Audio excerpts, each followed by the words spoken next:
Blizzard is trying to save WoW's story. And of course, how do you save WoW's story? You go back to the Lich King, the greatest story ever told in the history of WoW. It's finally in the game, so here we go. The Arthus campaign, everything else coming with 11.1.7. It's really a big story patch, this patch. Let's see how Blizzard is trying to save WoW's story.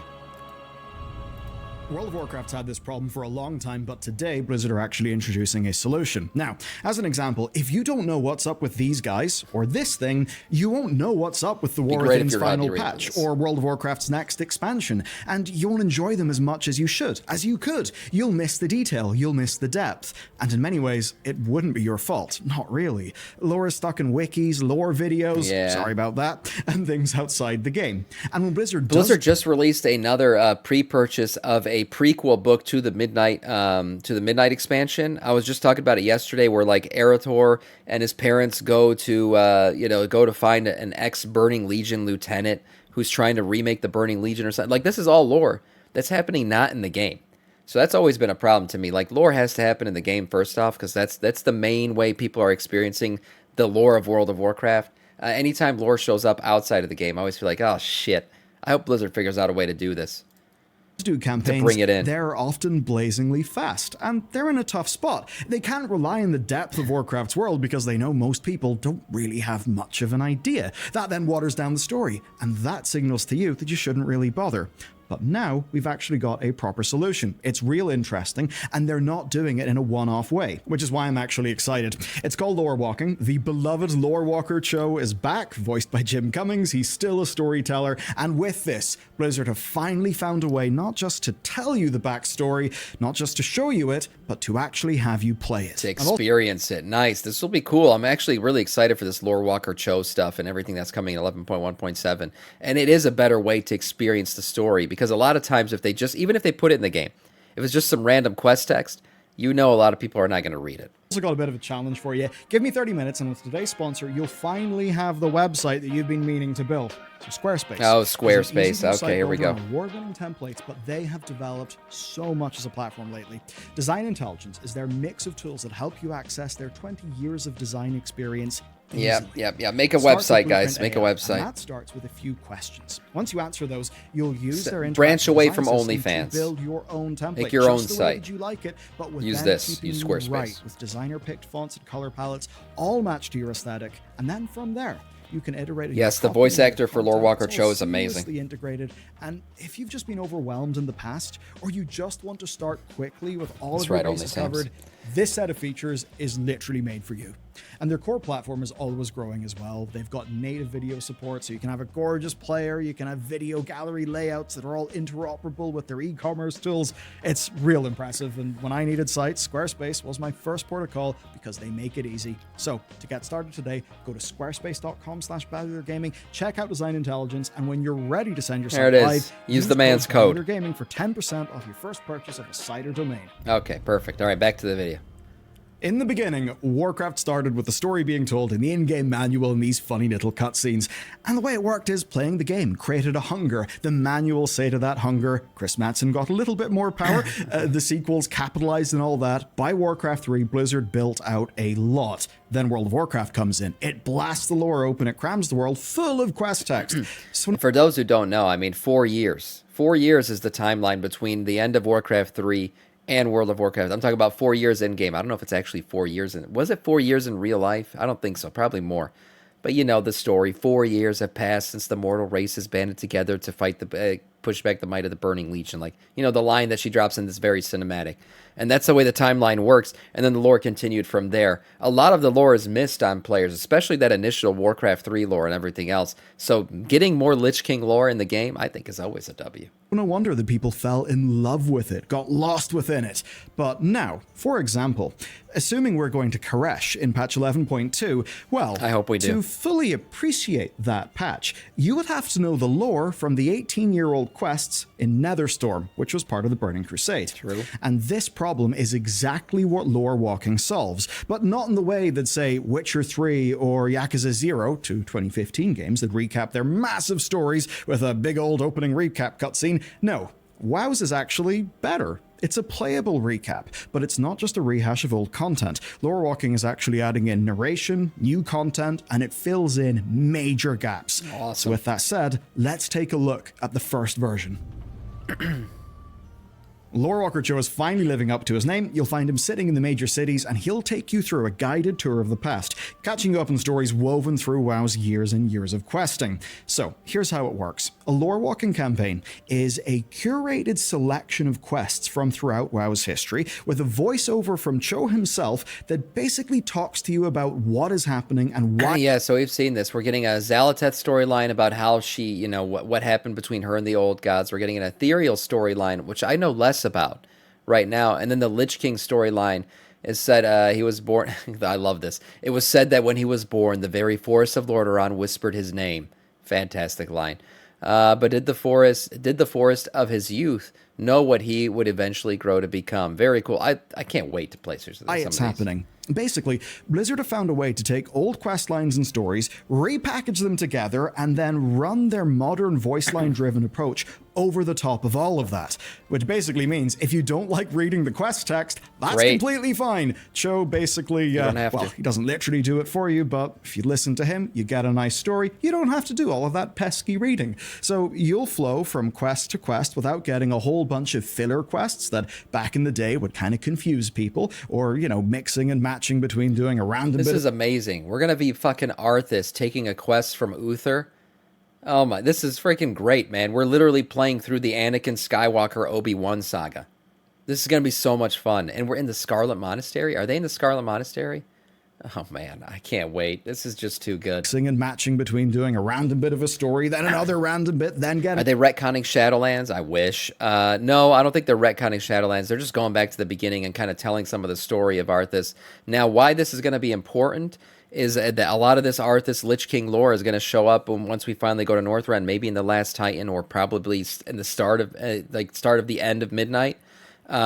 But the Shadowlands lore of his little wisp, being drifted away, becoming some anima, all that shit. I don't know. They might make an attempt at retconning it, but as of right now, no. That's still officially and sadly, that is still lore. lost, Yeah, going he's to another Stygia, zone, and yeah. forgetting the story that you started originally. You basically get to stay on a lovely single state of flow, doing quests that actually matter to your experience, all just one story. Now, you get rewarded as well. You'll get some endgame currencies like you do with regular world content, but also some insanely cool toys. Take a look at this. If you want Xalatath as a permanent voice in your ear, sure a lot of people do, shit. you can get that. That's cool. Just experience her story and you'll get that as a toy. And what's neat is it's not just recaps. All three available ones have got extra content added, and the Arthus one is probably the best example. It's got whole new playable segments as Arthus. It's really neat. Awesome. You get new insights into his life as a paladin first, then you run through the key parts of his life in For existence. those of you who don't know, Arthas and Jaina used to go to Pound Town all the time. That's a fact. That is actual lore. So, Arthas and Jaina's relationship, we get to explore that more. Oh, man, the Strathome? Are we going to cull Strathome as Arthas? Oh, my God. This is great.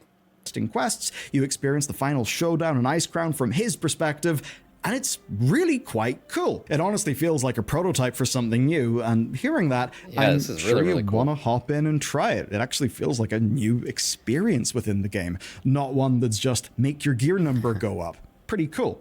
Now, the other ones are the obvious World Do we get Soul to see Saga boobas? I don't think catch-up so. bits, but they're done quite well. There's one in the Ethereals. It takes you through the original Outland quest stuff, so you do some ancient quests while Cho tells you about Koresh. Of course, he does take the opportunity to give you some gentle little nudges, like questioning if Dementius was really killed that day in Outland. Spoilers, he wasn't. We'll probably kill him next expansion. Cho even takes you further to... Yeah, okay, so he's hinting. He's even, not only are we getting the old lore retold to us in a cool new way, but we're also hinting at the new lore. So he's talking about Dementius probably not getting killed. If you don't remember, he was an end dungeon boss. God, I cannot remember what the name of the dungeon was. It was one of those Netherstorm dungeons, but I can't remember what the name was. But anyways, he was the final boss. Turns out we only really fought like a shadow or a shard of him. Obviously, we're not going to kill a Void Lord as a dungeon boss. But, his hinting at that just kind of foreshadows the fact that, yes, Dementius is the end boss that Zalateth is trying to bring about. Learn about the brokers in the Shadowlands, and, well,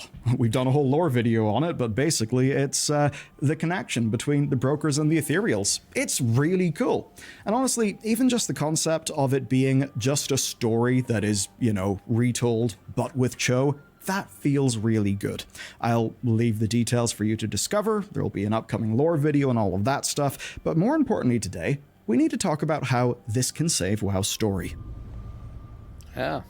There's a big thing you may have noticed looking at our footage, right? This is not just endgame. This is available to level 10 characters. You get full XP the whole time you're killing mobs and questing. So I think here's the vision. Imagine that instead of locking fresh characters to the latest expansion, which definitely will cause issues in the Last Titan and beyond, use a feature like this, right, to level up your characters. And here's why I think it works in a way that Chromie Time never really could. Chromie Time was a neat way to scale the world down, but you don't really get a story experience doing it. I mean, come on, it's so absurdly fast. This, though, feels like a version 2 of that, but instead of being left to your own devices, you get a curated, narrated story experience. That actually... I really think this is really good for the game. Story matters. I used to have a cousin who plays the game, who no longer plays the game, but then started playing the game again in the War Within, so I think he's playing right now still. But he used to always, he didn't care about the story.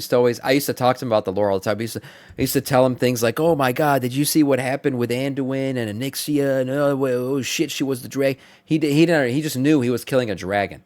He never paid attention to the lore whatsoever, and he used to tell me, lore doesn't matter. Why are you so into the lore? And the thing is, it does, because it builds an attachment to the game.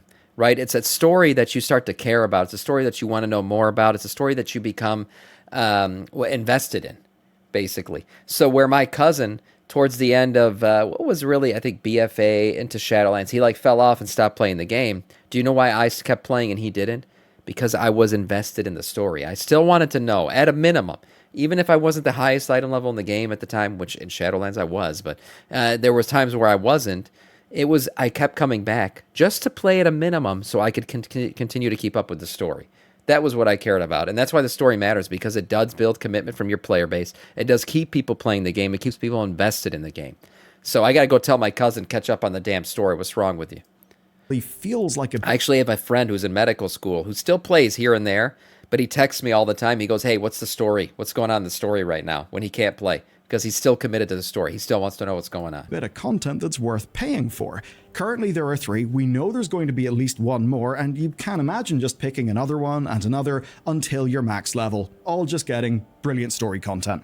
And the potential here is insane. Literally on any topic you can imagine, Blizzard can pick the quests, then let Cho talk the player through all of them while you get to stay in the flow, just doing your questing. Right. And if they want to add in any little lore cutscenes or updates, as we've seen them do already, Blizzard can just go and do that. And this way, they might finally do what we've wanted for years.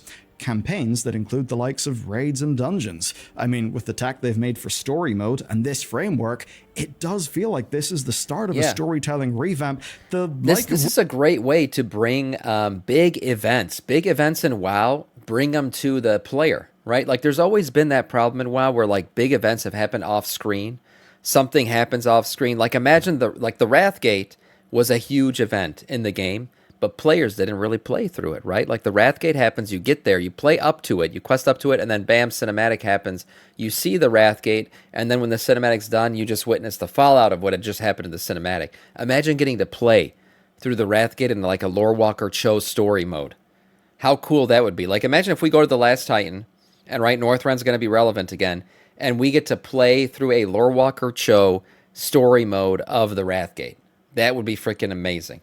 Oh my god. Experiencing the lore like that, experiencing these big in-game moments, standing side by side with some of the best lore characters in the game, and experiencing the biggest moments in the game, that's a really cool way to play through the lore and learn the lore. Which we didn't really think we were ever going to get. Imagine, for example, a full Garrosh campaign. Maybe it starts in Nagrand in the Burning Crusade. Thrall meets Garrosh. Cho tells you about the history of Grom. It takes you through the key quests in Cataclysm, where you get to see him unravel, right? Become, a bit more like Garrosh. Cho then gets to add in little details about the pressure that Thrall was putting him under. Then you hit Pandaria, you watch the fallout of Theramore, you see his madness come to light, and finally put an end to him in the Siege of Orgrimmar in a story mode like fun. Fortnite, and then of course you watch Thrall, just hit the execute button over in Draenor. Excuse you, you watch Thrall cheat in Amak Gorad. That's what you would be watching. So you could get that, all with no fluff, and with Lore Walker Cho's brilliant voice acting to just give you all the missing bits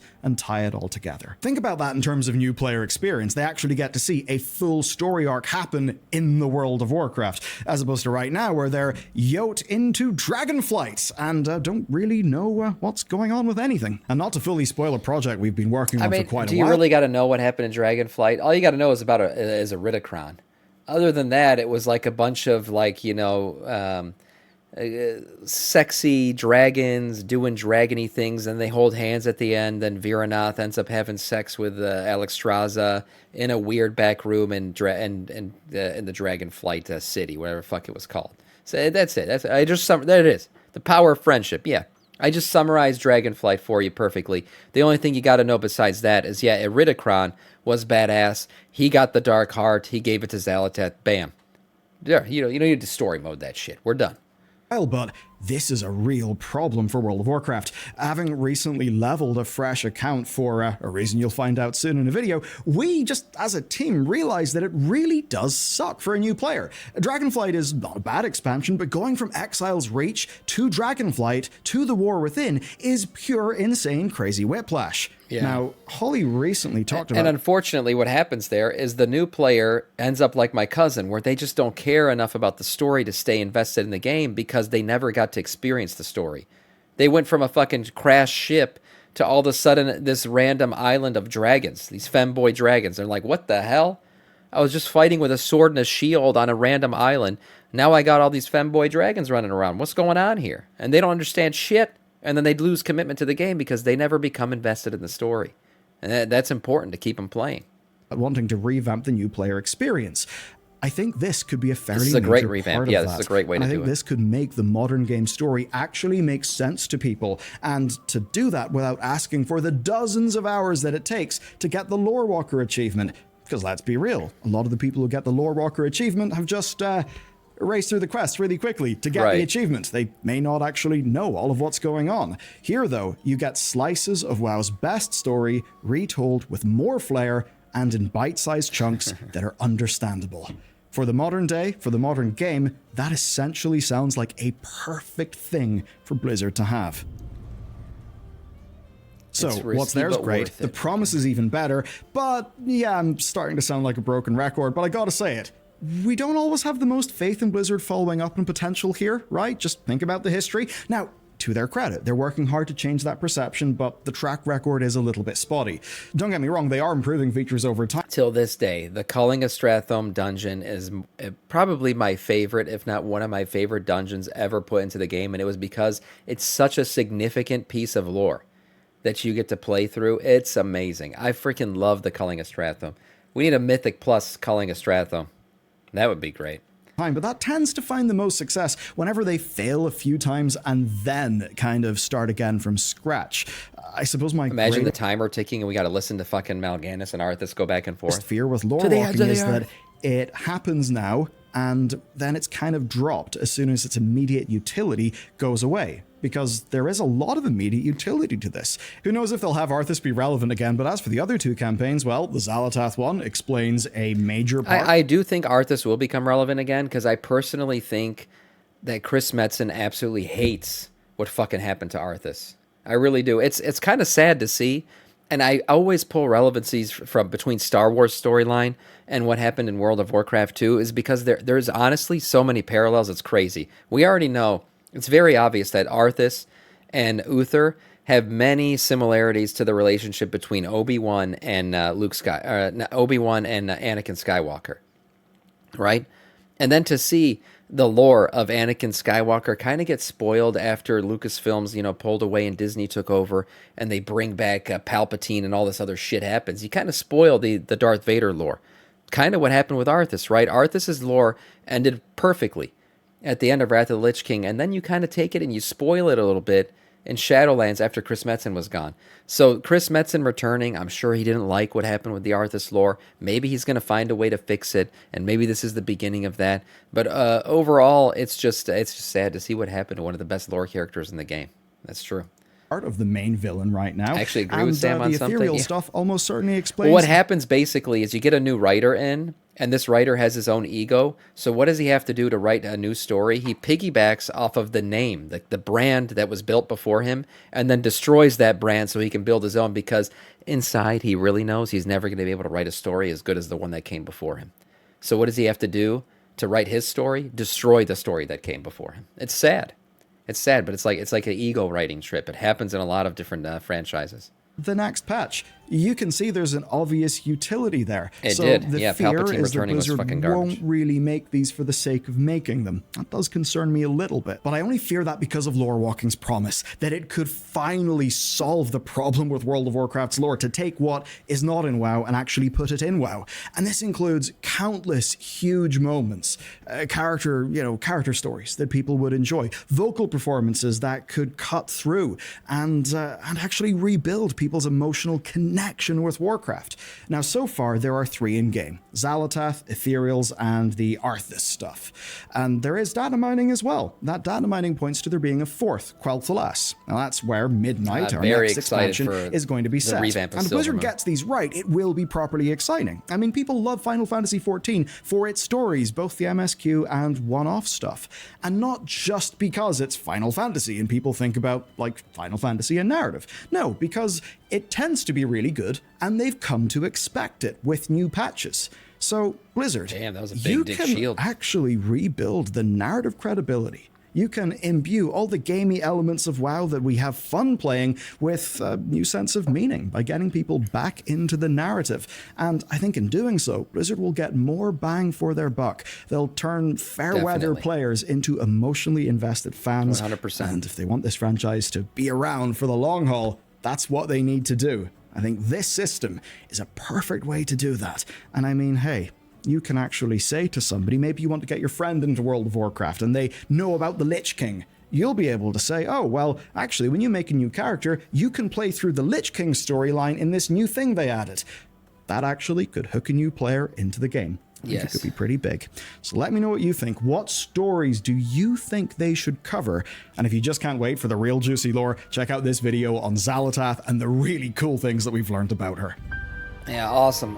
I love this new Lore Walker Cho stuff. I think this new way to play through stories is going to be absolutely amazing. It's going to be great for the game. It's going to be exciting for players who love the lore already, and it's going to be good for players who don't love the lore yet. But it'll be a good way to introduce them to it. Great video from Bellular.